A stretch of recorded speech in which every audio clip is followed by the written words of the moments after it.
1305. Dawn slid across London like a blade, catching on wet cobbles and iron-shod hooves, on the cries of hawkers, on the steam of the Thames. But beneath the market chatter, there was another sound rising, low at first, then swelling. A crowd gathering not for bread or cloth, but for a lesson. They had come to watch a kingdom make an example. They had come to watch a man break.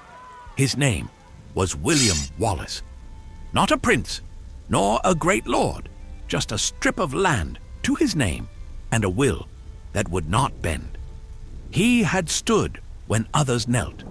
He had spoken when others swallowed their tongues. He had cut a legend out of English mail at Stirling Bridge, and for a heartbeat, Scotland remembered how to stand tall. Empires hate such reminders. Edward I, Longshanks to his admirers, iron to his enemies, understood power the way a blacksmith understands fire. It only shapes the world if it is kept hot. So he ordered a punishment that was not merely death, but choreography. He would turn justice into theater, law into a ritual, pain into a public scripture. Let the crowds come. Let them cheer. Let mothers lift their children to see what rebellion costs. But this story begins before the scaffold. It begins in a Scotland where loyalty was a currency and survival the only creed that never devalued. Nobles bartered oaths for safety. Borders shifted like dunes in wind. The very word nation was still an idea, fragile as breath in winter. Into that uncertainty stepped Wallace, a man sharpened by loss. He did not arrive crowned by birthright. He arrived carried by anger and carried further by courage. At Stirling, he did something more dangerous than victory. He proved possibility. If English cavalry could fall, so could the story England told about itself. If a common man could rally a country, what did that say about the splendid, comfortable men who hadn't? The answer for those men was embarrassment, and for Edward, opportunity. Rebellions, he knew, must be answered not with silence, but with spectacle. And so the snare was set, patient and wide. Informers in the hearth's shadow, promises whispered to tired ears, the price of survival measured in betrayal. Wallace was taken near Glasgow, not by English hands alone, but by a country learning the cost of breathing under someone else's sky. They dragged him south, town to town, jeer to jeer, a moving trophy. This was part of the sentence, though no judge had yet spoken it. Unmake the legend, mile by mile. The Tower would house his body. Westminster would weigh his soul. Latin charges danced in the air like gnats over water. Treason, murder, sacrilege, grand words, cold words. Wallace answered with something simpler. How does a man betray a king he never acknowledged? It was logic, and it was defiance, and it changed nothing. The verdict had been written before the ink of his name was dry. Hanged, drawn, quartered. The law's cruel trinity, each word a step, each step a message. It was not about swiftness, it was about memory. August 23rd broke bright and clear. A mercy of weather and an insult of purpose. They bound him to a hurdle and pulled him through London's thick veins. Children climbed barrels, ale sloshed. The cobbles accepted his blood the way old stone accepts rain. He did not cry out, say some. He stared past the faces as if measuring a horizon only he could see. Perhaps that is legend gilding truth. Perhaps it is truth refusing to be gilded. Either way, the crowd devoured the sight like bread. At Smithfield, the scaffold waited. Ropes were made for ending, but this rope was tuned for almost. They hoisted him, Watch the color drain and surge. Watch the body's frantic argument with air. Then cut him down before silence could claim him. The next act was the craft of a professional.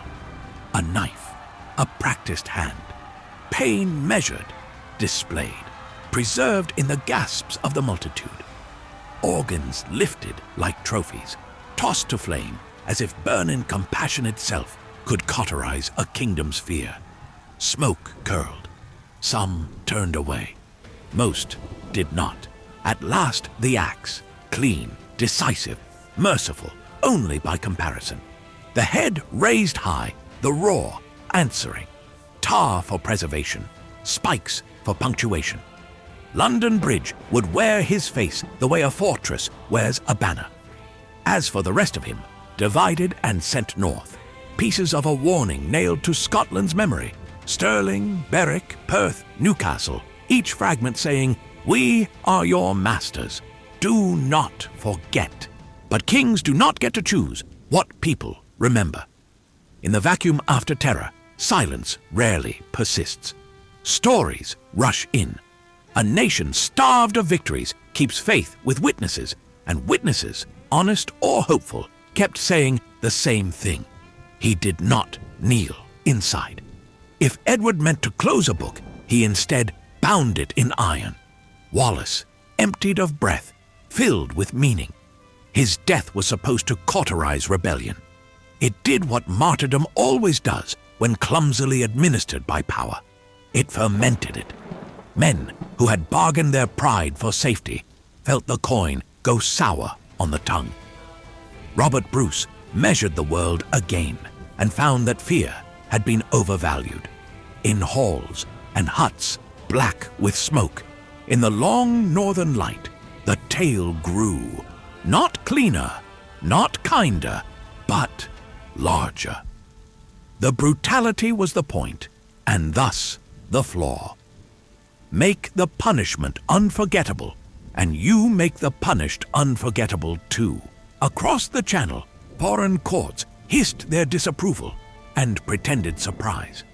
Chroniclers took careful notes, some with relish, some with pity, all with the certainty that they were witnessing a spectacle meant to teach the future. It did, not the lesson intended, because here is the quiet truth threaded through the thunder of that day. Empires can command obedience. They cannot command admiration. They can scatter a body. They cannot quarter an idea. A rope can close a throat. It cannot close a chapter. Centuries rolled like tide over London Bridge. Heads came and went. The city changed its clothes 100 times. But the name William Wallace kept its edge. It survived in ballad and oath. In the stubborn way a people define themselves against the weight upon them. He is recited not because he won forever, but because he chose, at tremendous cost, not to be owned. Freedom is expensive. Its receipts are stained. If you listen closely, you can still hear that London morning.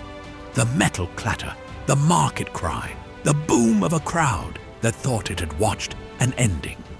And beneath it, quieter, older, the other sound that outlives kings, a vow spoken without words, a man refusing the shape of the cage they built for him. That is why the legend lasts.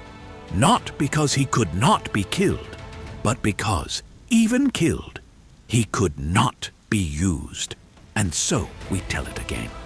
And we'll keep telling it, as long as there are powers that mistake fear for loyalty and scaffolds for permanence. We speak his name to remember what a single life can weigh against an empire's theater. We speak it to remind ourselves that a neck can be broken, a body split, a face tarred and fixed to a bridge, and still, somehow, the human spirit slips the knot. William Wallace. Not a prince, not a saint, a man who would not kneel. The kingdom made a spectacle. The centuries made a legend. Thanks for listening. Please don't forget to subscribe and share the video. Until next time.